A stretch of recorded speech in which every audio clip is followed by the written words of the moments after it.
Bonjour, je suis Jean-Louis Deloncle, ingénieur du son à Radio France depuis plus de 30 ans maintenant.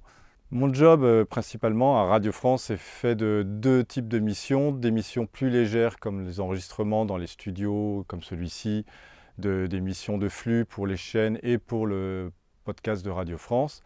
Et des missions plus lourdes qui consistent à concevoir, organiser des prises de son d'ampleur pour les formations musicales de Radio France. Alors, je suis arrivé à Radio France en 1991 avec un contrat de formation d'alternance de 1 an. Puis j'ai été recruté en CDI pour travailler au Centre des modulations, le nodal de Radio France. Après cela, j'ai choisi de m'orienter vers le bureau des renforts, qui permettait d'explorer tous les métiers de Radio France en allant remplacer tous les techniciens absents, soit dans les centres de production, soit sur toutes les chaînes. Puis finalement, revenir à mon goût principal, qui est la prise de son musicale. Et donc je suis rentré dans les studios de production, où j'ai participé en tant que sonorisateur, soit au retour, soit à la façade, et puis enfin comme ingénieur du son. Ça a duré environ une quinzaine d'années, puis j'ai décidé de rajouter encore des compétences dans mon bagage, et j'ai choisi d'apprendre la prise de son orchestrale.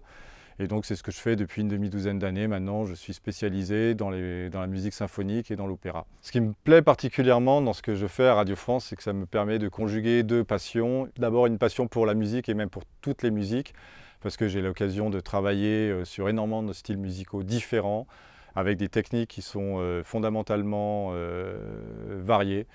On ne travaille pas de la même manière en classique qu'en jazz ou qu'en variété.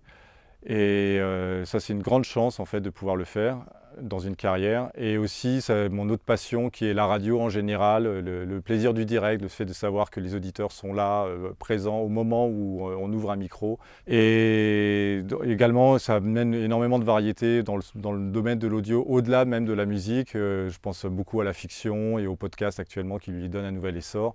Et un travail d'adéquation entre le fond et la forme, c'est-à-dire à quel point on est attaché à servir le texte et à servir l'émotion et vraiment faire en sorte que la forme que l'on donne à notre réalisation aille vraiment dans les idées du compositeur ou de l'auteur.